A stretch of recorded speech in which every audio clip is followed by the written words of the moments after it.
Okay. So, good afternoon, everybody. This is a supplementary Zoom session. So this is, I'm doing this today, Monday, September 6th. It's Labor Day for all of you, but I'm doing this because we're going to miss our normal weekly lecture.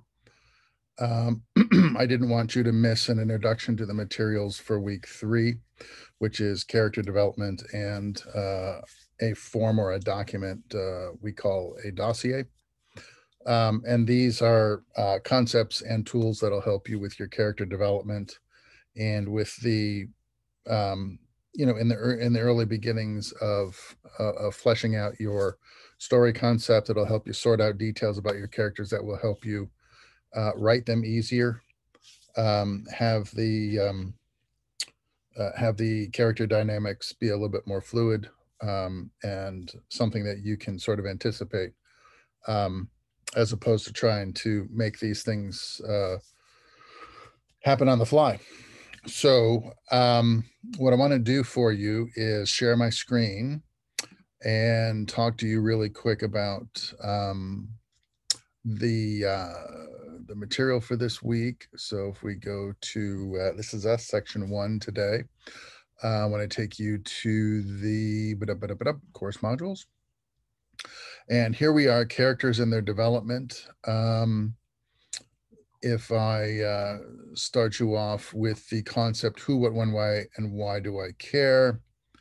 That's kind of the theme for this discussion. There's a few beats here that you can take a look at to get the context of what the course materials are about. But I have an interesting video on the same topic for you to check out.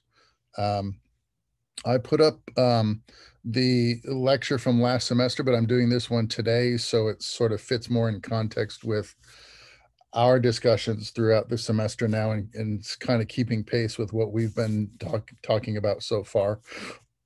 So I will put that here as well, alongside of or above the pre-existing lecture. So you have the benefit of both discussions to consider over the next week until we meet again in person.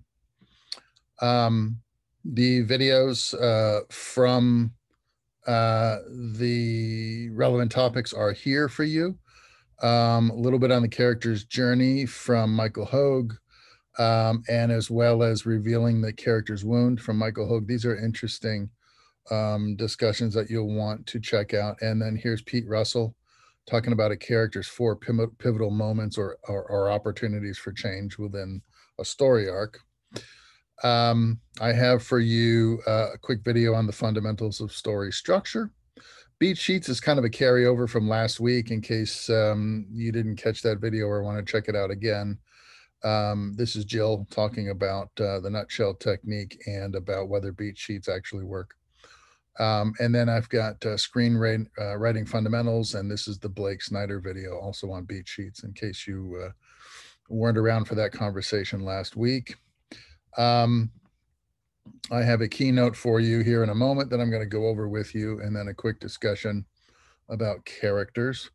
Your downloadable PDFs are here. So there's a character dossier. It's like a template that you can use, and you can create a character dossier. I'm going to talk about this in a minute, on your protagonist, your antagonist, and any of the supporting characters that you feel like you want extra subtext backstory about. There is a document for you to check out about characters and their wounds. There is a quick document. We talked about character intros a little bit last week. There's a document here about how to introduce a character. There's another document about how to write a scene, and it's, again, just some tips for you to consider. We're talking about story structure relevant to television at this point in the semester. That focus will shift later in the semester towards more long format materials like feature scripts and so forth. And then I got 2 documents for you to consider, one on the protagonist and one on the antagonist, in terms of the basic defining characteristics of each of these characters and some thoughts to consider when you're creating those characters. So these are your downloadable PDFs. And I have your reading assignment. This looks like a lot of reading, but again, 20 master plots is kind of like a book of lists a little bit, and it doesn't read like regular text in a textbook. I encourage you to skim it over, because there are going to be things that you don't really need to look at so closely right away. It's really an idea book. So if you can think of it as a kind of a book of bulleted lists about types of plots, features of certain kinds of plots, and how you can blend them to create new iterations. So chapters 1 through 6 are talking about basic story structures, not in terms of the hero's journey so much as we're talking about storylines that run with parallel storylines, triangular relationships in terms of storylines or characters, subplots, and then some of the structures or influences on plot that could also be developing from a character's background or from the background of the world, or so and so forth. This is a really interesting book, so I encourage you to take a look at it. Don't close read it. You don't have to. It's not that kind of manual. It's an idea book, so treat it in that regard, and I think that this reading will become very quick and easy for you. What else have I got for you this week? So we're talking about story pitches, and I'm going to address that after the keynote, because I'm going to show you a couple of documents that I think are going to kind of bring this all around full circle for you, and help you sort of wrap your head around the concept of this story pitches assignment. And then I think, yeah, we'll look at the dossier, specifically the templates. You can also download that document here or on the PDFs page. We'll talk about that specifically. And that looks like it's going to be it. I have an alternate lecture here for you from last semester. This is also about characters and character development. You can check it out, or it's not necessary. It's just really supplementary information if you feel like you need a little extra consideration there.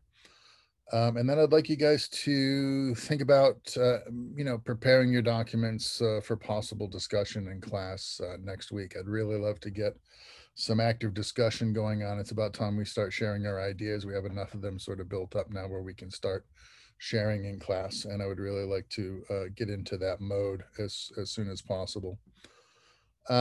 So that's it. And then lecture deck PDFs I'm putting on their own page here. So you've got 3A and 3B. And then you'll have this video. I think I'll post this video in the announcements so that you know that it's here right away, and you can check it out at your leisure at any point this week. Okay. I think that takes us to the end of that takes us to the end of the module. So I'm going to reset this now and remind you once again, here we are, we're in week 3. Okay, and we're talking about characters and their development, dossiers, the arc of the character, possible path of the character through the plot of the storyline. And let me cut now to my keynote, and let's talk about those concepts. I have a couple of neat videos for you, and then we'll call it an afternoon. All right, so this is fall 2021. This is week 3. Characters and character dossiers. This is discussion 3A. And I've titled it Who, What, When, Where, Why, and Why Do I Care? Okay. And I think this is the most important aspect of that sentence. Why do I care? Why does the audience want to sit through your movie? Why should they get invested in your characters? If your characters are deep and well thought out, complex, and with a lot of subtext, with a lot of inherent meaning, rhetorical meaning, political meaning, whatever.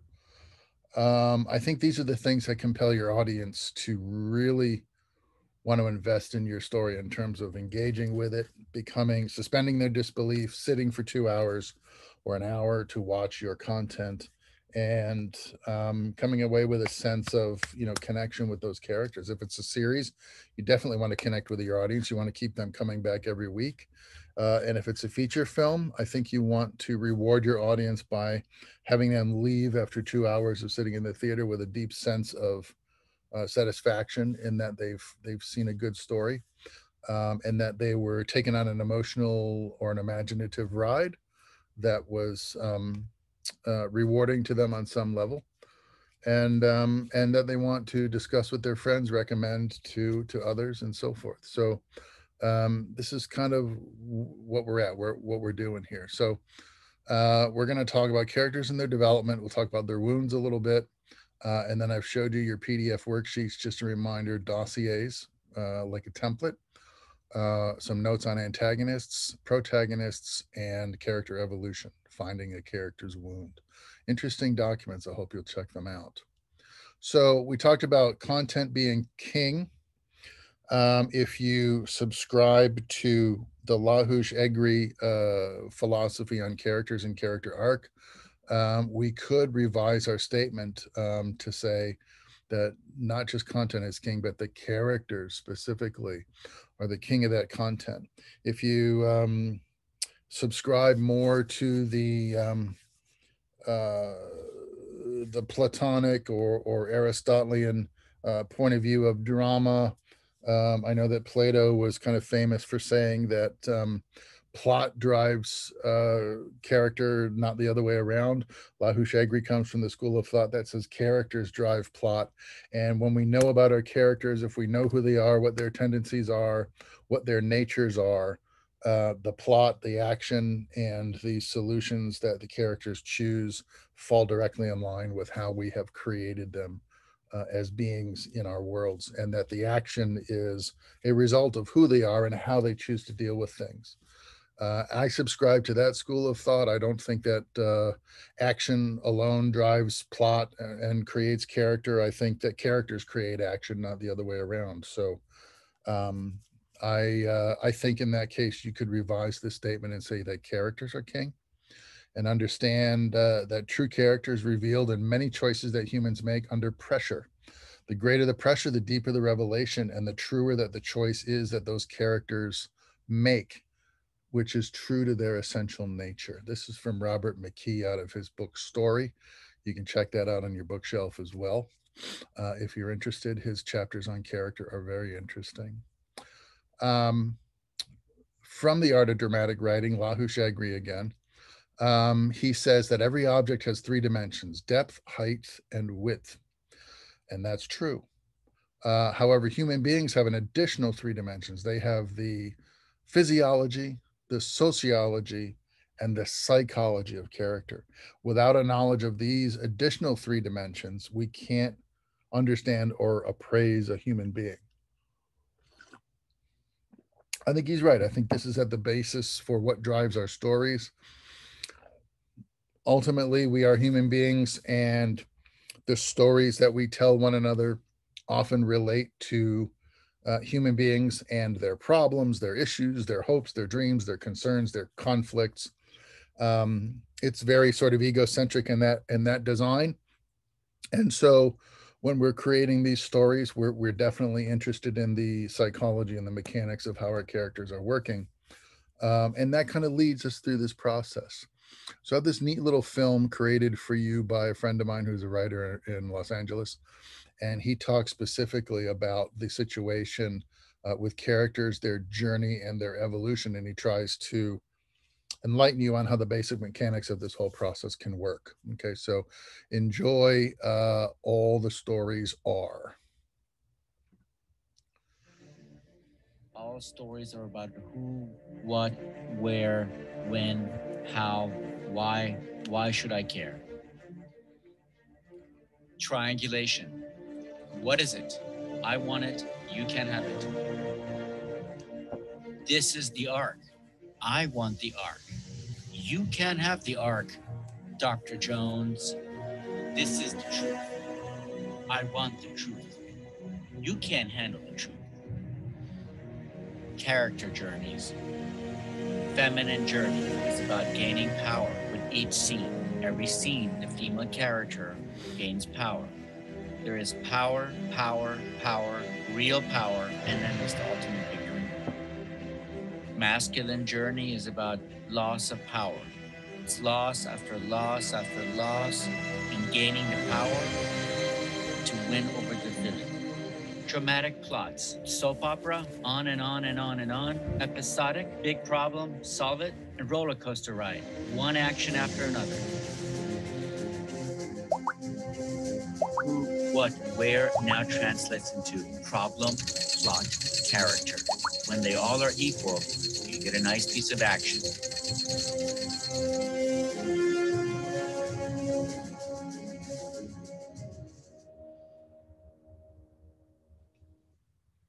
Okay, I mean, that's a kind of a cute little quick segment, but I think he's really sort of hit the nail on the head. So you see that the big cog on the bottom was the action, right? The entertainment value. But you had plot and character and problem at the top, and all three of those are necessary in that we combine them, and the result is how the characters expedite their solutions, the action, the resolution. Okay. So I really don't see how that bottom cog can pre-exist the three on top. You have action, but you haven't established characters, what the problem is, or what the plot of your story is. You just have random action sort of happening. I think you would find that that would be a dead end very quickly in terms of your storytelling, and you'd eventually have to get around to explaining the other three components of this argument. Now, that doesn't mean that you can't lead your story off with a very compelling piece of action that acts as a spectacle to draw your audience in and get their attention. But before very long, you're going to have some explaining to do. You're going to have to let the audience know, okay, you've just seen this very compelling scene. We've sort of tipped the mechanics on their head a little bit, but now I'm going to tell you who's involved, what the story is ultimately, and where the conflict arose. And I think that that could be an interesting way of juxtaposing these issues. But I really don't see how you can't have one without the other. And I really feel like the necessity of character must preclude the action in any storyline in order to be successful. If your feelings or opinions are different from that, I would welcome you to open up an exchange on the community discussion board, or leave a comment for this video on YouTube, and I'd be happy to check it out. I'm always interested in learning where your point of view lies, where your mindset is in terms of creating your characters. And I think this would be a great discussion thread for either of those venues, either the community board or the YouTube comments. So consider that as well. To further this discussion, I have the why of the issue. We have a nice piece centered on Matthew McConaughey's character in Interstellar. And he is wrestling with the notions of leaving on a journey that he knows will doom him to traveling outside of his normal time frame. He's going to be traveling very great distances at the speed of light, and the longer he's away and the faster he goes, the longer or the more chronological time will pass on Earth. And with each increasing mission or time away, he understands that he's less and less likely to return to his own lifetime. And he is really concerned about his daughter and how she would grow up with the knowledge that her father left her voluntarily, and how she would develop as a person without the guidance of her father there in person to see her through her life and her problems. And so I think that's a really great topic for this video. So see if you can hear Cooper and hear him describing his wound, his psychological anxiety, and his intellectual inner conflict. Well, we used to look up in the sky and wonder at our place in the stars. Now we just look down and worry about our place in the dirt. This world was never enough for you, was it, Coop? Well, because heading out there is what I feel like I was born to do. Mankind was born on Earth. It was never meant to die here. This world's a treasure, Donald. It's been telling us to leave for a while now. Couldn't you have told her you were going to save the world? No. Stay. It says stay, Dad. When you become a parent, one thing becomes really clear. And that's that you make sure your children feel safe. Do you see your children? Coming back. All these messages are just drifting out there in the darkness. Come on, Murph. Don't make me leave like this, Murph. Do not go gentle into that good night. Old age should burn and rave close at day. Rage, rage is the dying light. No wise men at their end, no dark is right. Because their words had fought no lightning, they do not go gentle into that good night. You were my ghost. You once told me that when you came back, we might be the same age. Don't let me leave, Murph. And today I'm the age you were when you left. This might be a real good time for you to come back. Don't let me leave, Murph.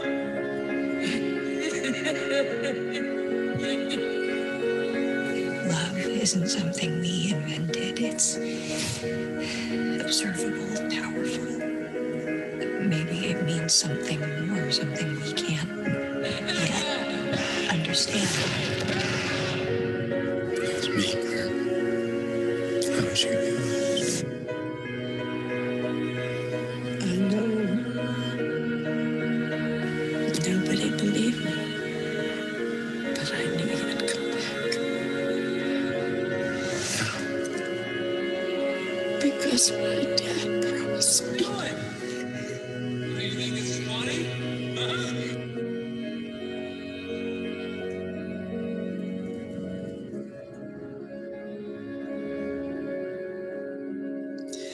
I have my kids here for me now. You can go.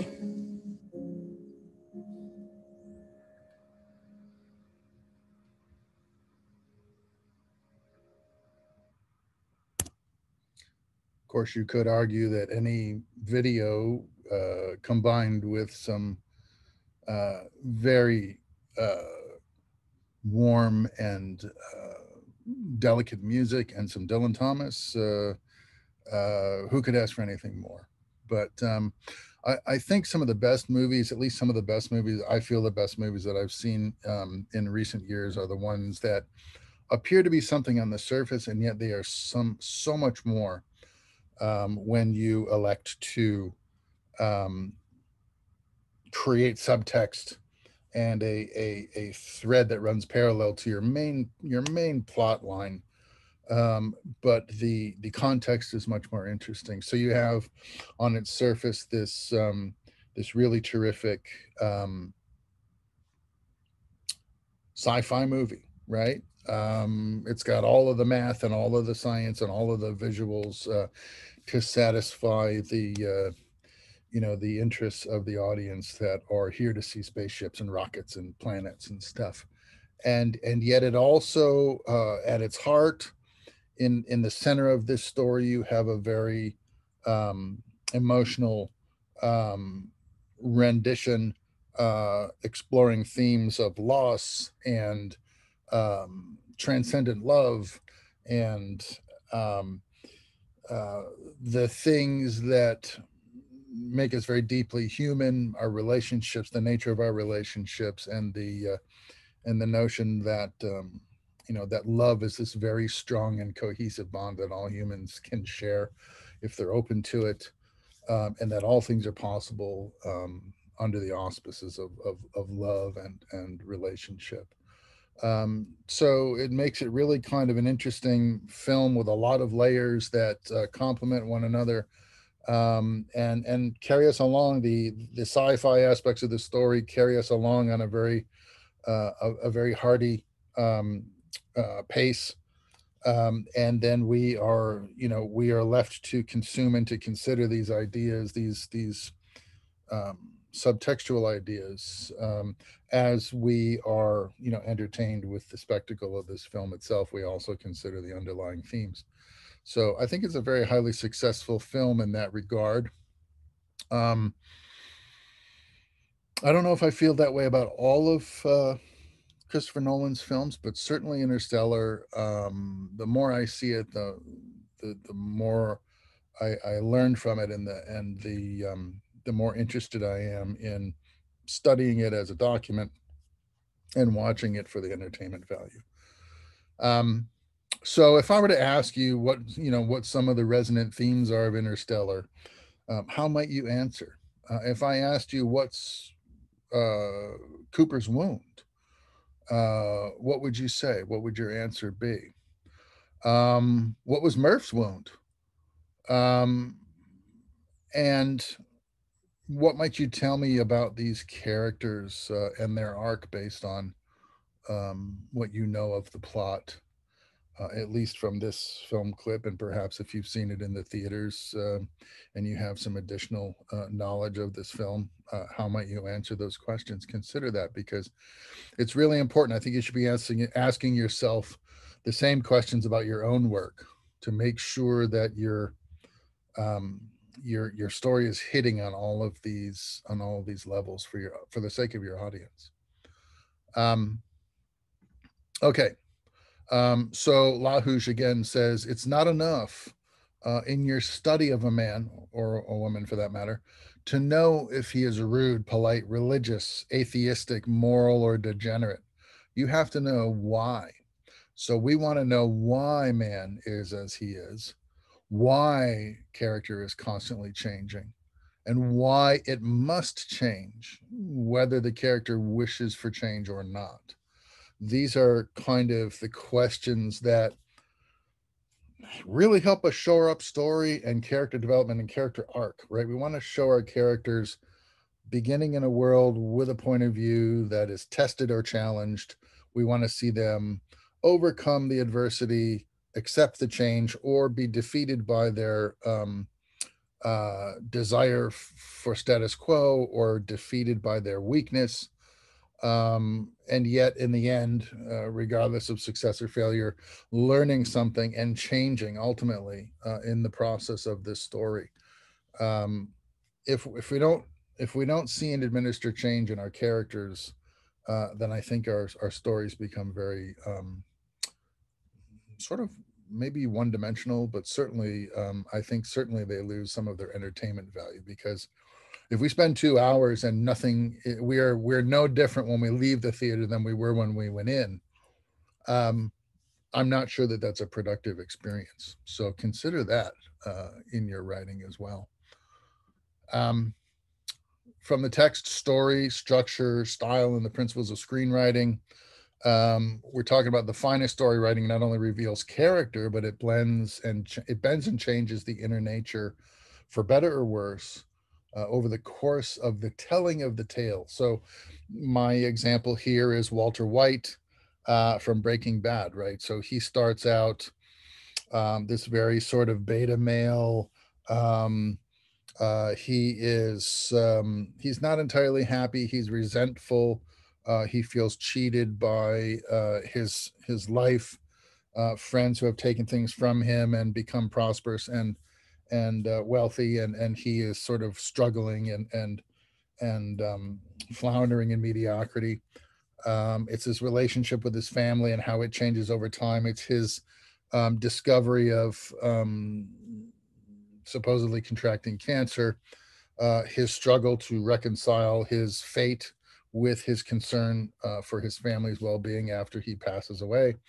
And it's about his conversion from this individual that he was in the beginning of the story to this other individual, this opportunistic, law-breaking, rogue who makes methamphetamine, sells it on the street, profits from it, burying the proceeds in the desert, and he intends to leave that wealth to his family after he's passed away, and how his ends seem to justify his means. And so he has this arc from a law-abiding, moral and ethical person through adversity into the criminal mind state, law-breaking, drug-dealing rogue, for all intents and purposes. And what his what his fate finally is. If you haven't seen Breaking Bad, I recommend it. It's got some really good writing, and the characters are very compelling, and they do demonstrate notable, significant character arcs throughout I think it's 8 seasons of this show. So check it out if you haven't seen it already. I think it's pretty good TV. You can probably find it. I'm pretty sure you can find it on YouTube, certainly on Amazon Prime. And hopefully if you got a Fire Stick, you can watch it for free. Okay, so nature. Let's talk about a character's nature. We're talking about a character being credible. Young or old, doesn't really matter. Strong or weak, worldly or naive, educated or ignorant, selfish or generous, witty or dull. In the right proportions, we're interested in mixing all of these characteristics and coming out with a compelling solution that will carry our story in terms of performance and in terms of interpretation.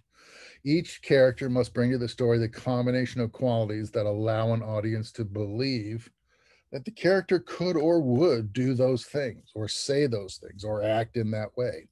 This is how this document I'm going to talk to you about, the character dossiers, helps you sort all that out. If a character has a certain belief system, has a certain maybe ethnicity, maybe cultural orientation, or some kind of ideological mindset, then I think you could very successfully argue that there are certain ways that that character would behave and other ways that they simply wouldn't, because of the constraints of those things: society, ideology, ethnicity, education, okay, or gender, okay. All of those things, I think, are going to start narrowing down the possibilities of how a character is going to perceive a situation, react to adversity, solve problems, and so forth. We're talking about TV shows. Dexter is another TV show that has a really interesting sort of character arc for that main character, Dexter Morgan. And he talks about the duality of his nature and his dark passenger. If you haven't seen Dexter, I'm going to talk to you a little bit about it in a moment. Hopefully there's no spoilers there. But we're talking about a certain kind of character now, created at Showtime for pay television initially. Now it's on Amazon Prime. So one of the things that is inherent in the Dexter TV series is pressure. He's always under pressure to not be discovered. He's a serial killer. He works for the police department in Miami, so he's constantly worried about being discovered, getting caught. He's constantly trying to feed his dark passenger his craving to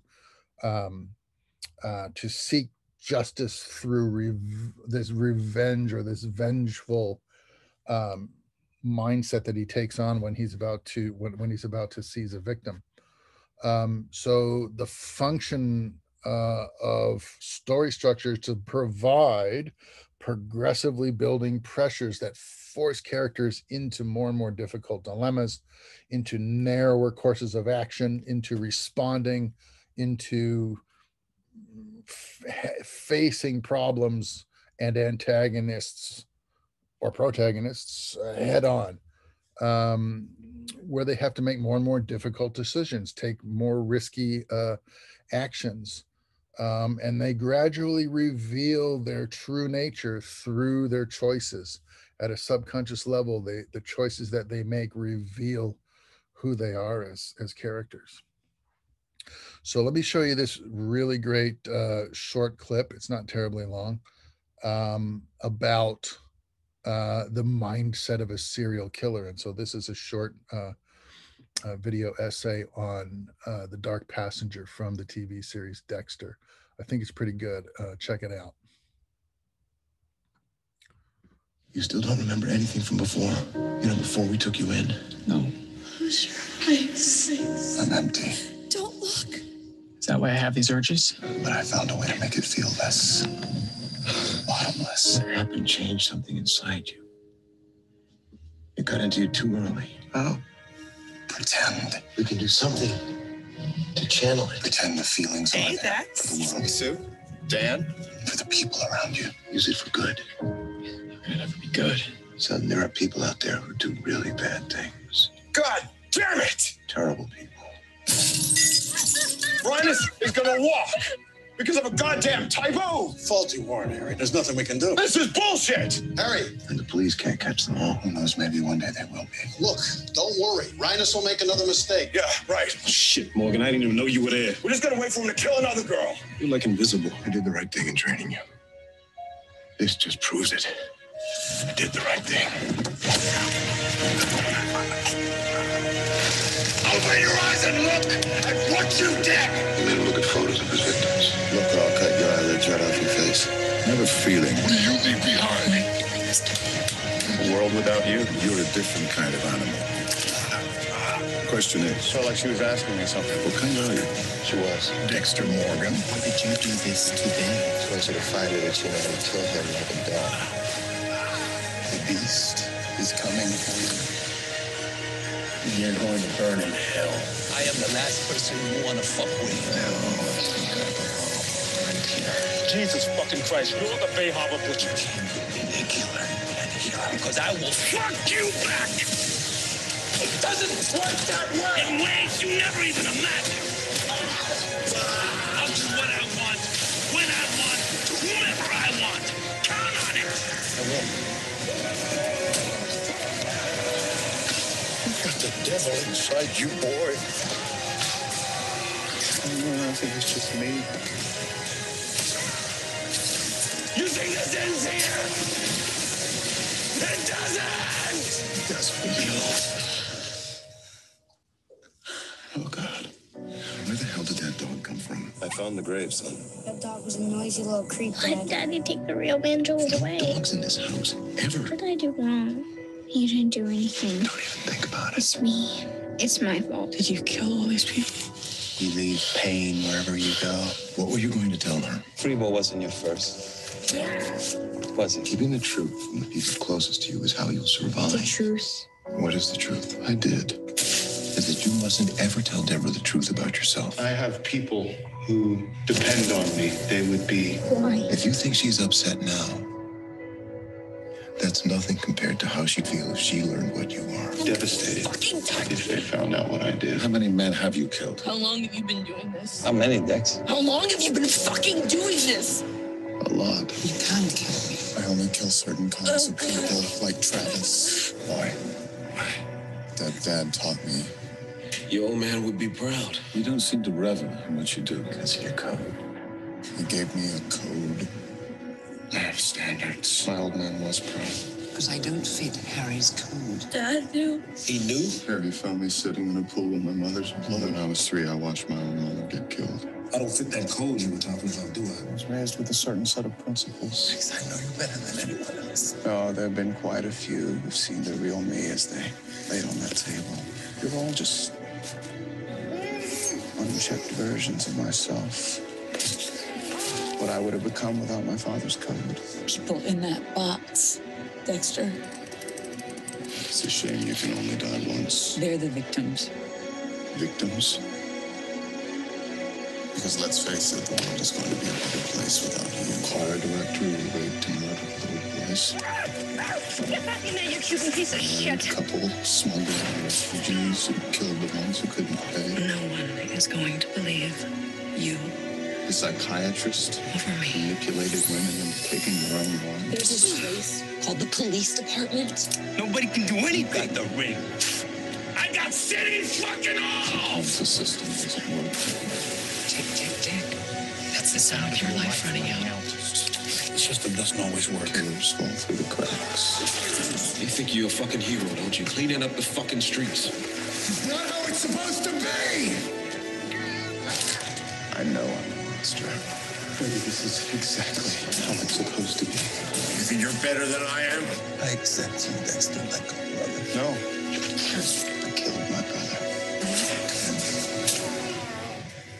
But I want to be. I wonder if Rita's looking at this same moon at this same moment.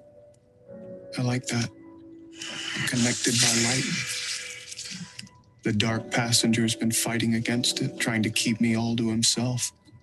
But it's my turn now to get what I want, to embrace my family.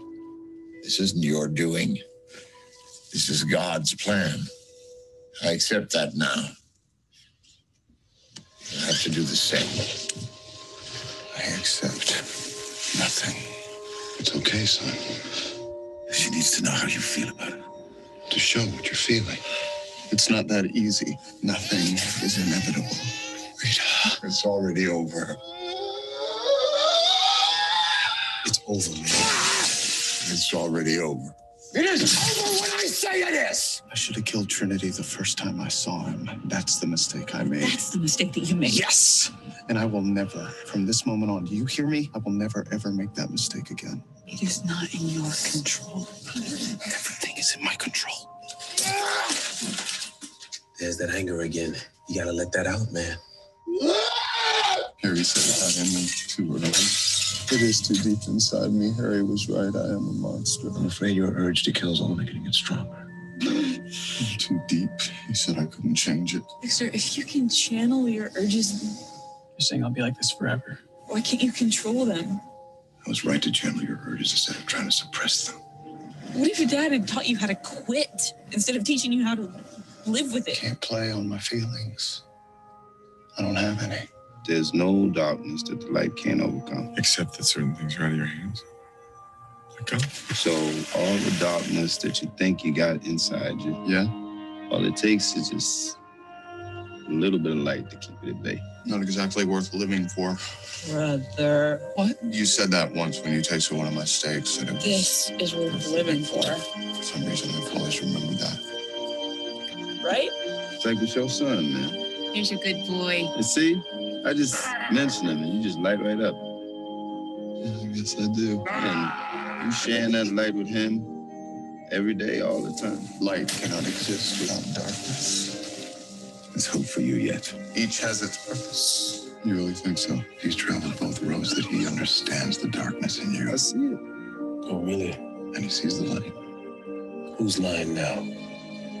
I wish I did. And in spite of all of this, I still believe that there is good in I you. just need you to know that you and the kids are very important to me. Maybe things could have been different. But don't ever think that it was the code that made you a good brother. There's light in me. I don't feel it or Sam sees it. There's a human being in there. Everything I put you through, And he's helped you see it. you had the sense you could walk away. Why? Together then. Without the need to kill me. I don't need to kill you. No matter what happens, I want you to always know that. I wanted to be with family. I underestimated you. There always has been. Assumed you were a monster when you were capable. Harry would have been proud of you, too. There's so much more. Even if you can't see it. Buddy, you can learn to fake a lot of things. This is a tough one. Do you think that maybe one day I'll, feel it for real? Actually, I was going to say it. I love you. I hope so, son. I love you too. I love you. If only I'd seen that, maybe I wouldn't have let you down this path. So what's the alternative, Arthur? Leave? Disappear? Because monsters don't get to live happily ever after. Fake my own death and start over again. No. You'll still be you.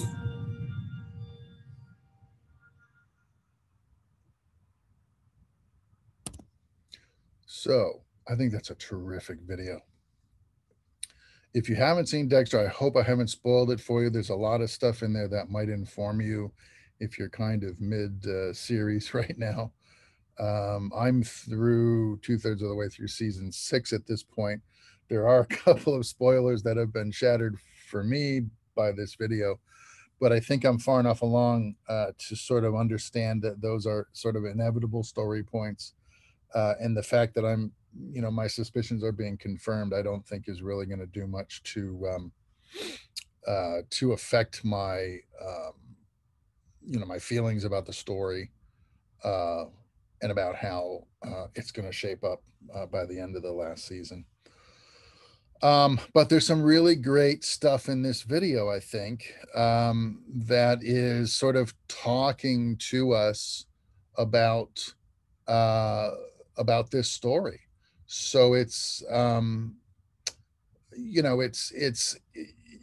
it's detailing the inner conflict that goes on with Dexter every week. He's questioning his motivations, questioning the validity of his cravings, doing battle emotionally and intellectually with his dark passenger, and all of this while he's solving random crimes and working for the police department, and having all of these relationships on screen with these other supporting characters.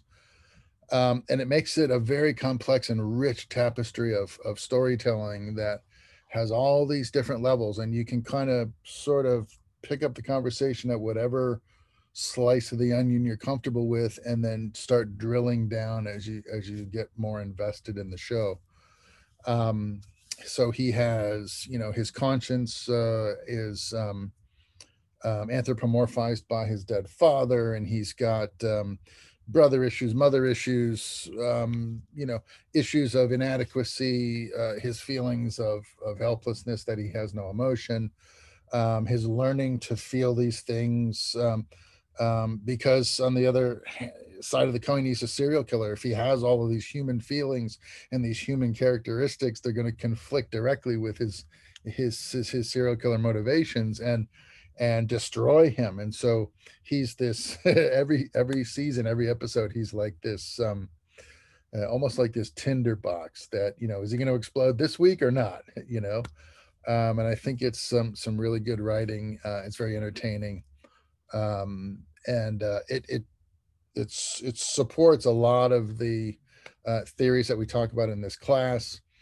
And if you choose to, to check it out, I think that there's probably, if you're paying attention to the mechanics of storytelling as you watch these episodes and thinking about all of these different techniques that we're discussing and applying as they relate to Dexter, I think you can learn a lot from it. It's a great example of contemporary filmmaking that, that's firing on all 8 cylinders, if you will. Another really good, example, of course, from the feature world, our expectations are much higher that these criteria are going to be met, because feature films don't have the same sort of constraints of budget or scheduling. Television has a more regular commitment to broadcast dates and so forth, and the budgets tend to be smaller, economies of scale perhaps, but smaller in proportion to feature films. Feature films have more prep time. Often feature films are directly or heavily based on intellectual content that pre-existed as something else. In the case of No Country for Old Men, it was a novel by Cormac McCarthy, very successful novel, had a huge readership, New York Times bestseller and all of that business. And then the Coen brothers latched onto it and created No Country for Old Men, the feature film, and applied very faithfully, I think, a lot of the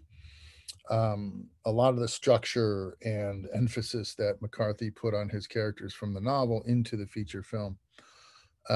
If we take a look at each of these characters, I'm hoping that the majority or all of you have seen No Country for Old Men already. Came out several years back by now. If you haven't seen it already, there may be some spoilers here for you. I kind of doubt it at this point, but if that's the case, I do apologize. I think the marquee character in this film is Anton Chigurh. And so one of the underlying themes of this film, or linked very closely to the premise, is the notion that life is happening and God is not listening.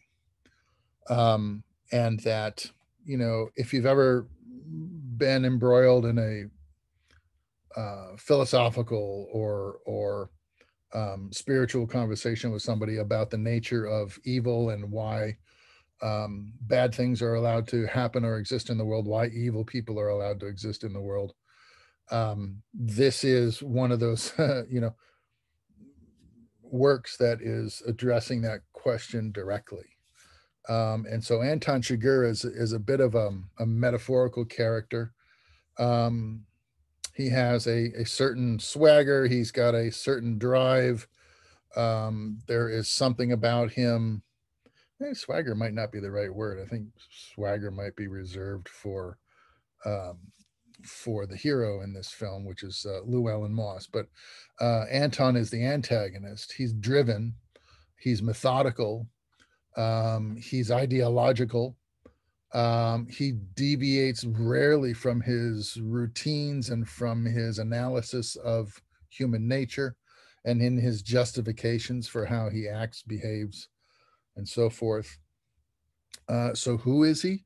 What does he want? And what are his wounds, or what is his significant wound? That would be a subject open for a great deal of debate. I have put my 2 cents into this illustration. I'll reveal it to you in a moment. But if I were to ask you and give you a moment to consider this, how would you define Anton Chigurh, knowing what you know about the film? What would you say? What is his principal goal? What's his surface goal? What's his inner goal? And if he has anything bothering him, a wound of some sort, what do you think it would be? And I would encourage you maybe to pause the video for a moment, think about your answers, maybe jot them down, and then resume playback and see what I have for you under the illustration. So why don't we do that now, and I'll see you in a minute. Okay, so presumably you've had an opportunity to hit pause.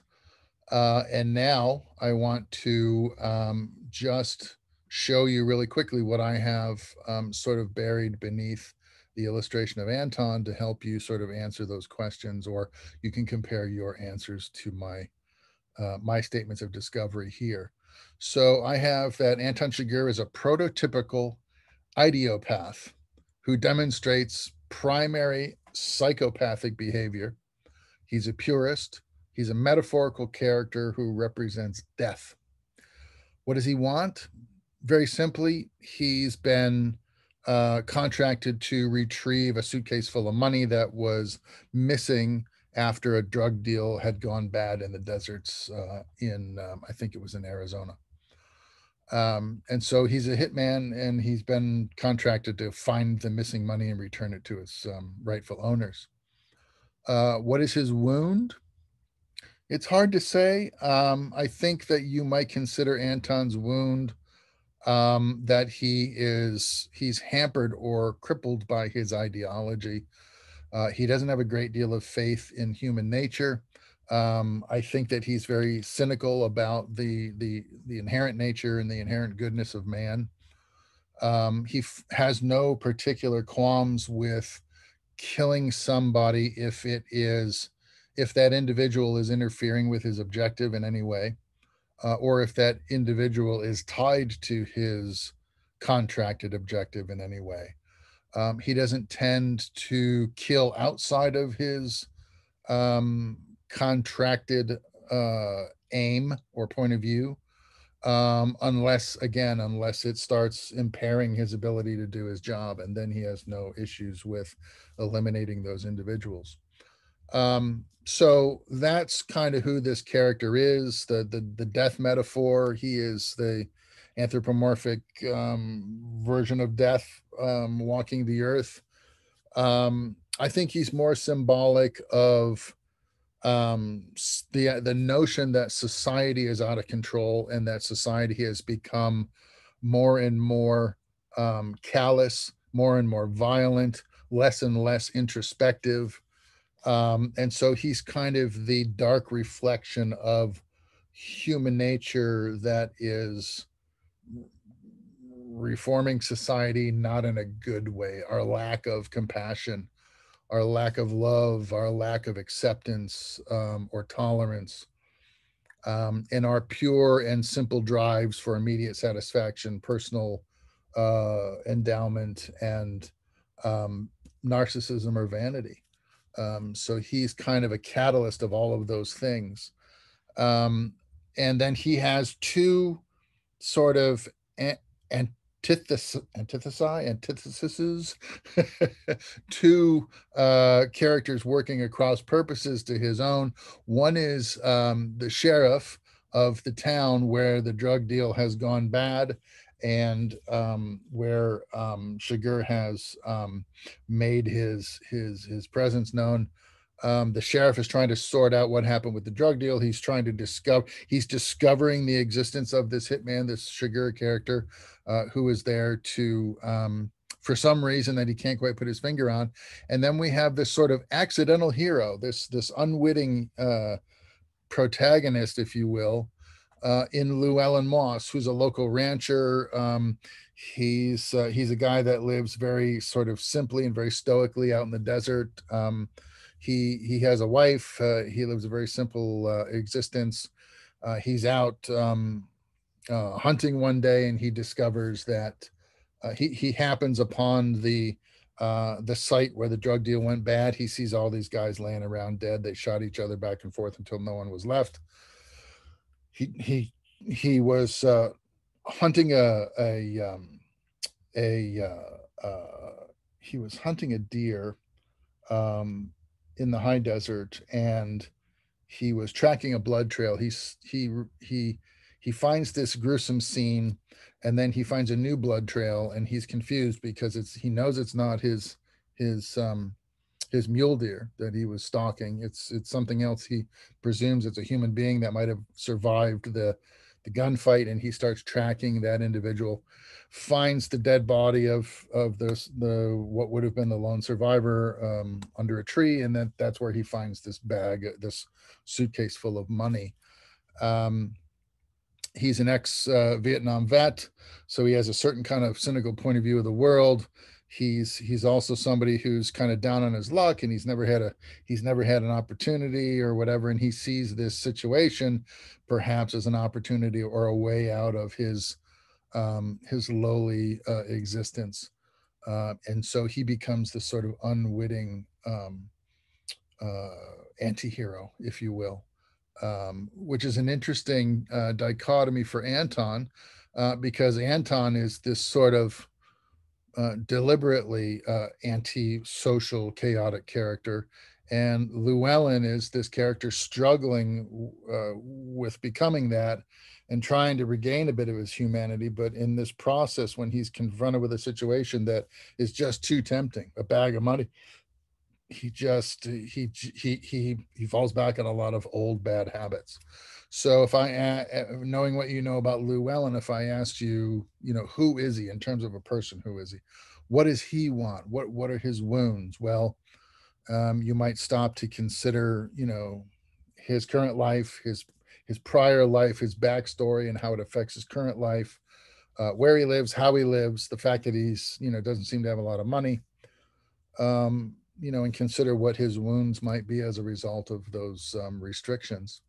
And if you want to jot some stuff down, I'll give you a moment to hit the pause button, and we'll pick this conversation up.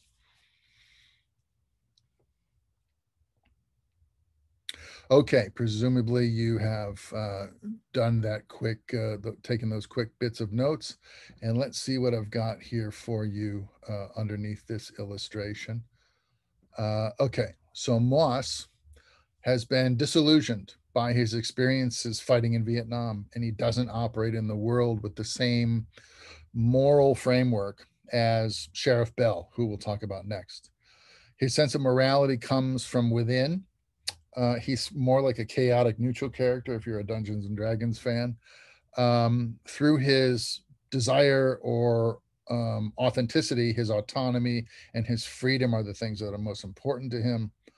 And he seems to run kind of counter to the social narrative that you may hear, in the news these days. He's definitely not a liberal, but he's probably not a conservative either. He would probably slant towards the libertarian in his sort of political ideological leanings. He's not trying to do any harm, but on the other hand, he just wants to be left alone. And he is damaged by his, loss of innocence, perhaps through his experiences in Vietnam, his disillusionment with society, the fact that he has ended up on the short end of the socioeconomic scale. And then he finds a bag of money. What do you do?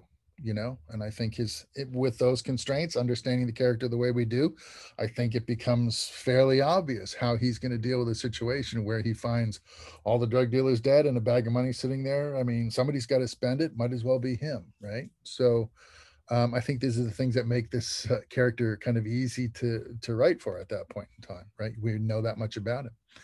Okay, so then in between these two powerful archetypes, we have the sheriff. Okay, he's another archetype, if you want to speak in the Freudian sense of character definitions. He's law and order. He's justice, right? He's the even-handed sense of right and wrong and the administration of justice, regardless of who's involved and what the stakes are, and politics aside, and so forth.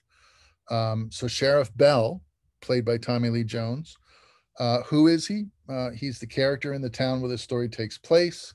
He's witness to a lot of gruesome murders, a couple of his deputies, a couple of citizens from town, a couple of farmers, ranchers from the area.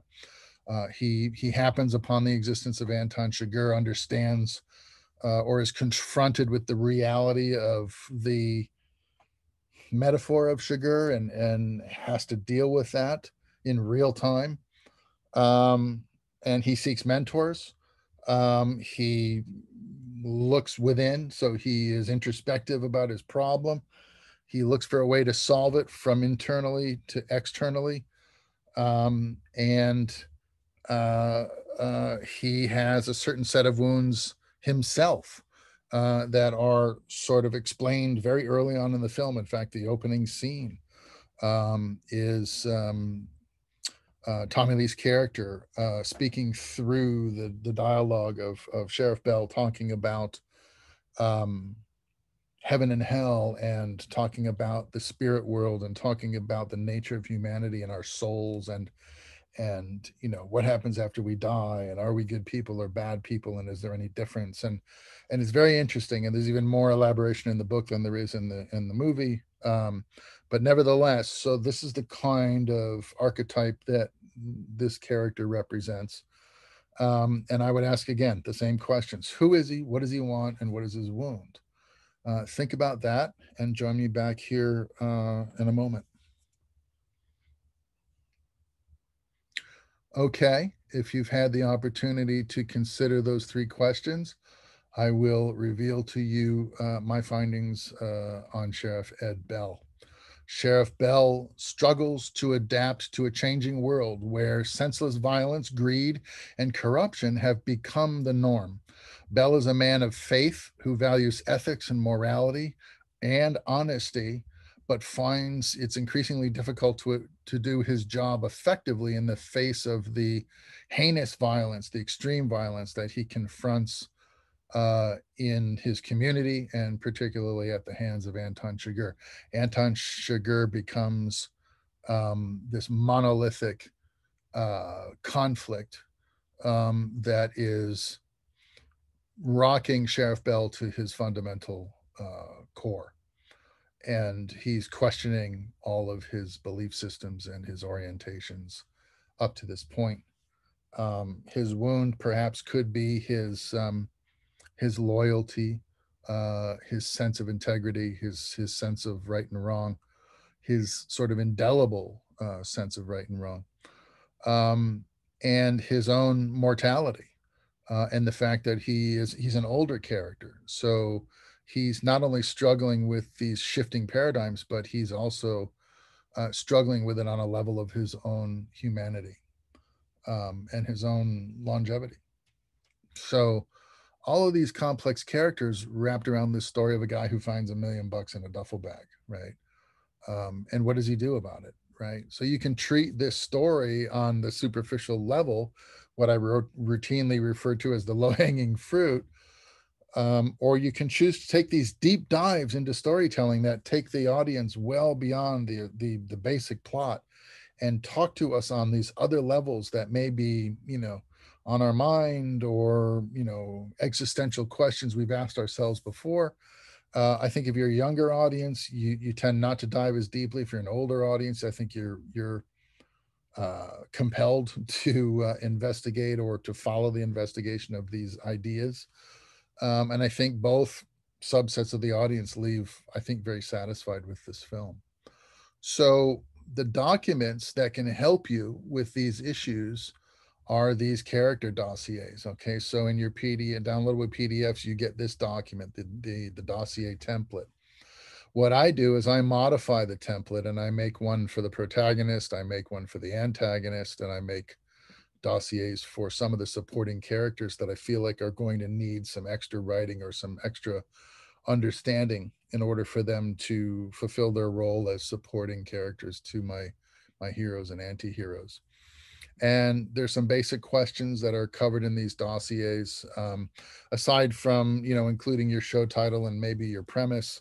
The document's asking you, what are the themes that are present in your script? What are the protagonists' inner and outer journeys? What might be bothering the protagonist? What is his or her wound? And then some other sort of superficial questions about, maybe the way of life that this character leads, the geography of this character's home and societal orientation, basic questions about age, race, gender, handicaps, skills, interests or hobbies, maybe even there was one version of this template where I had methods of dress included in the character dossier. I kind of took that out because that's something that, seems to me the most superficial of all of these questions. And that's something that you might want to leave up to a highly skilled wardrobe supervisor to sort of figure out how to implement these characters in terms of their dress and their propage and so forth. But this document, I suppose it can be as complex as you want it to be. And it can serve you a lot like your beat sheets. It's really kind of a document for you, although it could be in a condensed form, a nice thing to include in a pitch package, because it gives investors a sense of who these characters are and whether or not they're going to be suitable for the audiences that they want to appeal to, right? But it's really your document, so the kinds of things you can include in a character dossier are really kind of up to you ultimately. But I think it's an excellent tool to help you or assist you with the writing process. Do it for the protagonist, do it for the antagonist. The antagonist, in a lot of cases, has equal motivations to the hero, right? The anti-hero has a goal. They might have a wound as well, something that causes them to behave the way they behave or do the things that they do, right? A reason why they're conflicted with the hero, a lot of times the antagonist has as much at stake as the hero does, and the direct conflict between these two characters is sort of demonstrated and resolved through the arc of your story, right? And then your supporting characters are, on the good side, on the bad side, there to augment or give dimension to your heroes, right? So a hero is going to pick people that are going to complement their effort, supplement their abilities, maybe offer wisdom, act as mentors, or comic relief to the hero in many cases. It's a little bit like the Wizard of Oz syndrome, and that sort of Dorothy Dorothy has this problem. She's catapulted to the land of Oz. And sort of the first thing she does is she has an encounter with the antagonist. So she learns right away who her antithesis is. She's assisted by a mentor in the form of the good witch of the where's Glenda from? So the wicked witch is from the west, so Glenda is the good witch from the east, who's also kind of gives Dorothy this really good advice. You know, stick to the yellow brick road, be true to yourself, gather friends along the way that can help you. So the next thing she does is she goes about gathering allies and advancing along the yellow brick road towards her goal. And in the process, she's conflicted, confronted by enemies, tested by neutral characters, has to recommit to her goal. And ultimately she, her objective is realized. And then she has this sort of resolution or growth experience at the end of the movie that informs her and transforms her from the character she was in the beginning of the movie, which is naive, adolescent, unchallenged, sort of raw. And by the end of her experience, she's worldly, knowledgeable, experienced, no longer naive, has made compelling and indelible friendships, and realizes her own growth in this experience, and is transformed into this sort of new enlightened character by the end of the movie. So all of these things can be worked out in these documents so that the writing process doesn't become a drudgery. It doesn't become a nebulous process where you feel sort of lost or can't see the light at the end of the tunnel as you're writing. You're sort of writing in response to the feelings that you have or what you think might be a good idea to happen in your story, and follow these sort of deliberate patterns and processes instead that will, if done right, I think lead you ultimately to the most compelling story that you have to tell. So I think I'm going to save these last three cells for another discussion that I think you'll find very entertaining. And I'm going to call in, I think, a writer from LA to work out these concepts from James Cameron. And in the meantime, I'll offer that your homework is, once again, from the 20 Master Plots textbook, chapters 1 through 6. Lightly read them or skim them. Don't try to close read this. You don't have to. And then check out those PDFs on the antagonist, protagonist, and character evolution or character arc. Okay. And then just really quickly, before I let everybody go, I want to talk to you about where we are this far in terms of our assignments, because this week you're going to work on some dossiers, and you're kind of putting a pitch package together. And I know that it seems like a lot of stuff. And so I was thinking how I could, illustrate this to you successfully and sort of alleviate some of the anxiety that you might be feeling about feeling like you're bombarded with a bunch of documents that you have to create and maybe not sort of understanding how they fit together. So what I did is I went into my own documents from one of my novels, and I can show you basically the kinds of documents that I have prepared for my IP, entitled Seahawk, which is a novel. And it is, if I show you my one sheet really quick, what I want to do is show you I have 5 documents here.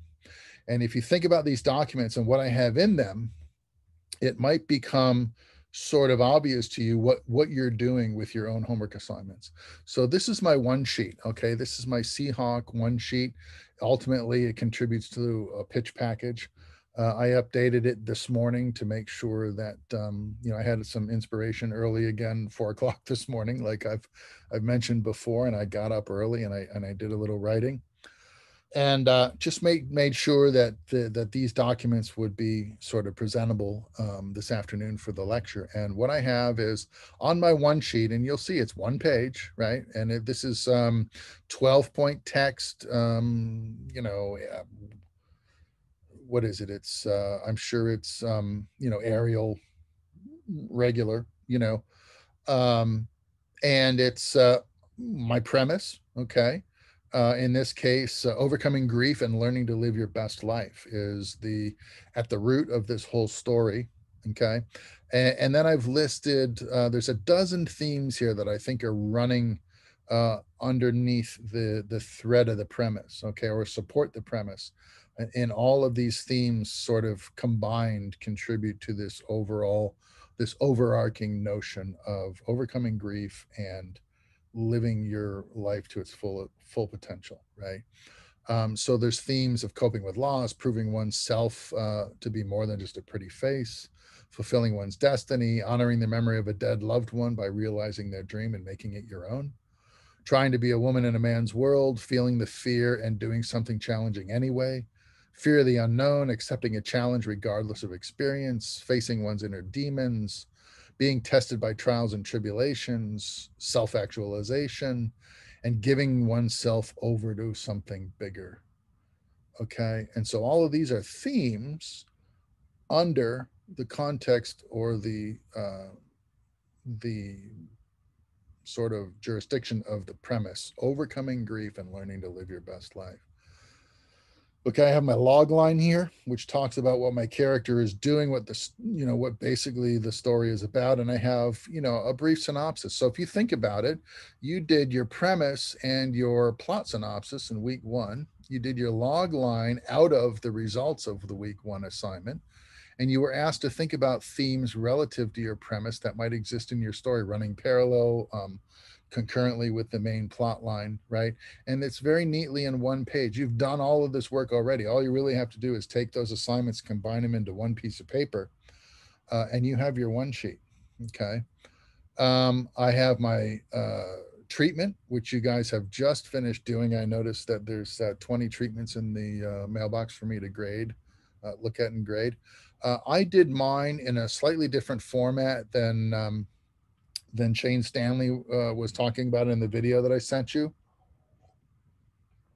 It's once upon a time, there was this person who felt this way, did this thing, then this happened, and this is how they responded, and this is what the result was. So I have, once upon a time, there was a woman named Laura who wanted to live a successful life as a writer and the wife of an equally successful man who she had known since her sophomore year in college.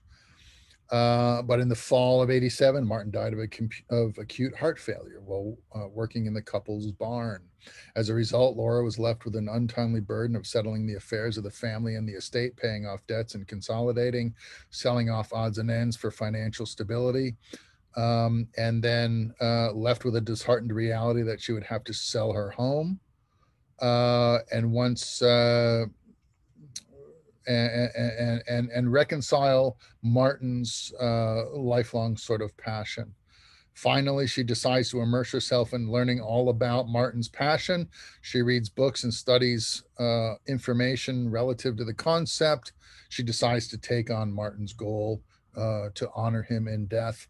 And after a year of preparation, she completes her plans and she launches herself into an adventure that will change her inexorably forever, and an adventure that will redefine her as a person, as a crusader, and as a legend. Okay, so it's a treatment that kind of tells you what the story is, a little bit about the details, and how it breaks down over what you could construe as, say, 5 acts. If we have Act 1, Act 2, Act 3, Act 4, and Act 5. So this is my treatment. I have my intros. I didn't do full dossiers on these characters, not yet. I've done a lot of sort of mental preparation. A lot of times my stories live in my head for weeks, months, even years before I start putting them down on paper. And that's for a lot of reasons, whether it's, my busy career schedule or my relationships taking precedence or whatever it is. But I seem to have the ability to compartmentalize and consolidate information in my head to the point where I don't necessarily have to put it down on paper to work it out as an intellectual problem. And then when I'm ready to sort of start locking ideas in, that's when I might start putting these ideas on the paper. So I have some intros to these main characters instead of their full and complete dossiers. But I have, for instance, intro to my main character, Laura, and it's the first scene of the book, really, and what would be the script, because I have a scene heading here. Laura, 40, sits at her typewriter, gazing out her bedroom window at the morning. A breeze through the open window plays gently in her auburn hair. She's middle-aged, though she'll not admit to a date. Slender, with a well-appointed figure that graces the sheer nightgown she's still wearing as she works. She muses while the glimmer of an idea crosses her elegant face. Delicate lines around her green eyes are the only sign of her advancing age. So that's my intro to my main character, right? And if I intro her husband, Martin, I introduce Martin in a similar way. Martin, 51, hunkers over a timber that will soon be fitted into the hull structure of the 54-foot sailboat he has staged in the family barn. He's in excellent shape for a man of midlife, the product of weekly trips to the gym, a healthy diet, and his labor of love. He's building a boat by hand. He's dark-featured, decidedly masculine, a quality that his auburn-haired wife prefers. And then a supporting character in this particular story, Mark, 54, a partner at the law firm, enters the room. He's tall, lean of build, and still dressed in his work suit. His hair is out of sorts as he mutters something garbled about coming straight from the office. His look is distressed. The news came in the middle of a client meeting, and he's visibly shaken. There's the faintest suggestion of scotch on his breath as he is greeted by Laura and the doctor. Okay, so these are my intros to these main characters, and hopefully in these brief passages you get a sense of who these people are, and then I can kind of let them wander into the scene and take you through the story, and you have a sense of who they are and what their vested interest in the story was. On this document, I have I'm talking about the world now. This is the world that I've created for this story. And the scene heading reads Exterior Bahamas Day. And I'm describing a scene or a situation from the story. It's After Laura has engaged in her adventure, in her journey, and I'm describing the situation, the world as she knows her world now, as it has transformed from life on an estate on the Cape Fear River in North Carolina with a wealthy husband and an idyllic lifestyle, and now she is out in the world living that sort of dream of her dead husband's. And so we say the sun glistens off the water like a million diamonds as her ketch plies the shallows off Sandy Point. The shaggy spine of Abaco stretches out across her port side as if rising out of the waves, while her bow cuts a frosty wake through the bight where Laura will weigh anchor. Clinging to the forestay, her attention is focused on the surface features, the subtle difference between the crystal clear Caribbean waters and the shadowy bottom growth that indicates a rock or a coral head. The sun is at its apex, beating down on her uncovered brow, her body toned and tanned, beating with sweat. The pungent smell of the vegetation on Abaco fills her nostrils, while the calls of the cormorants prick at her ears. Land. With the dexterity of a ballerina, Laura skips back to the cockpit to check her gauges, her bare feet clinging to the teak deck. The charts indicate 2 fathoms here as she checks the depth sonar. She needs to be extra careful. It's been 6 months since she updated the nav system on board, and the data on some of these charts is sketchy. With enough swell or a careless eye, she could run aground. The bottom draft of the Seahawk is 2 meters. That's 6.5 feet below the waterline. She is clearing the sea bottom by less than 5 feet at high tide. This passage will be impassable to her in a few hours, so her attention is critical. No room for error, or she could drag her keel or stub her rudder. Okay, so that's a situation. And then if we look at an interior monologue, rather than having an episode from a TV series prepared for a pitch package, I have a world image that you can think about, which is the life on the boat after she has embarked on her adventure. And then I have an example of an internal dialogue that she has with herself. There's a lot of this story that is one character, right? Alone on a nomadic trip or adventure. Not a lot of interaction. So an example of an inner monologue might be the kind of thing that that might attract for instance, a producer or an investor in an IP sale. So I'm describing the conditions on the boat as Laura makes passage from Grenada to Panama, heading for the Panama Canal. On watch, Laura makes note of the apparent wind, the boat speed, and heading before lumbering down to the galley for a fresh cup of coffee. It's a balmy night at sea, and the wind whistles through the rigging while it soothes her with the refreshing scent of the ocean. The cockpit is bathed in red light, allowing her to see under illumination that won't blind her as she steps carefully over the brightwork and the hand lines that bind the mainsail to the cleat. She has become deft at moving on deck while on her way below. She doffs her jacket on a peg as she bounds down the galleyway towards the coffee pot. Then, with a fresh steaming cup of joe, she sits down at her chart table to engage in one of her favorite rituals of the day, the ship's log. And in voiceover, we hear Laura. Captain's log, October 15th, 1998. Sailing vessel time 0300 hours, latitude 12 degrees north, longitude 60 degrees west. I'm 6 hours out of St. George's on a beam reach bearing 310.5 west-northwest and a steady wind at 7.5 knots. The sea state is calm and the forecast is clear for the 8 to 10 day passage. I'm making my way quickly and quietly off the coast of Venezuela, setting a wide course around those dangerous waters, cruising towards Panama. Just last week, I was making final preparations to leave Grenada. Locals told me a story about a fishing vessel that was boarded by pirates somewhere off the coast of Caracas. This is a fairly common occurrence the closer you sail along these coastal waters. I'm trying not to dwell on it, or I might talk myself right out of going. I'm cruising with my running lights off so as not to attract attention, using the red light sparingly and only if I need to move about above deck. The moon is very bright tonight. I've turned the AIS off too. It will be days before I'm truly in the Panamanian shipping lanes, moving towards the canal, so it's worth the risk. It will be a game of cat and mouse. Thankfully, the autopilot is working well ever since I replaced the wind vane. I had to have it flown in just in time to install hours before my departure. While looking up the stars, Laura thinks, for the first time since leaving North Carolina, I'm afraid, really afraid. I'm far, far from home and friendly shores, and I'm a woman alone. For years, the local legends tell of sailors who have gone missing while trying to navigate these waters.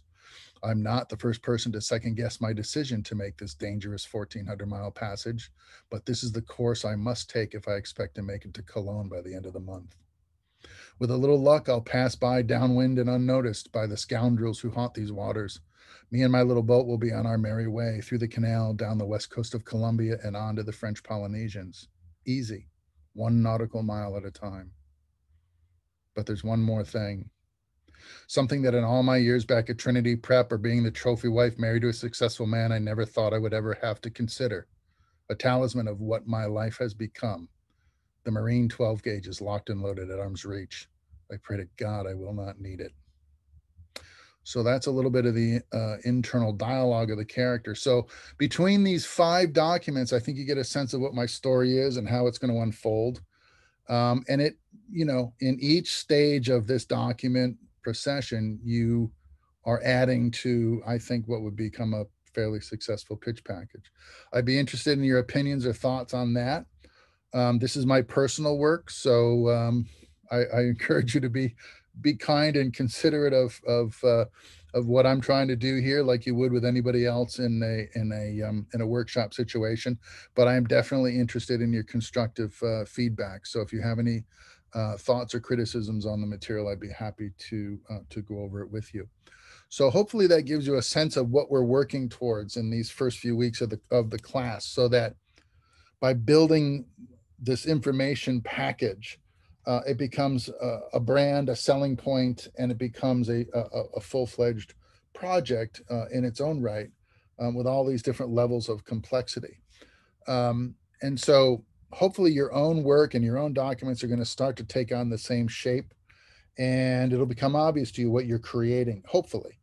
And sort of easy, a pitch package should sort of happen organically. As you do these documents, you just add them to the file called pitch package, and you end up with a whole bunch of supporting documents that can go with you confidently to any investor's meeting and show your best foot forward.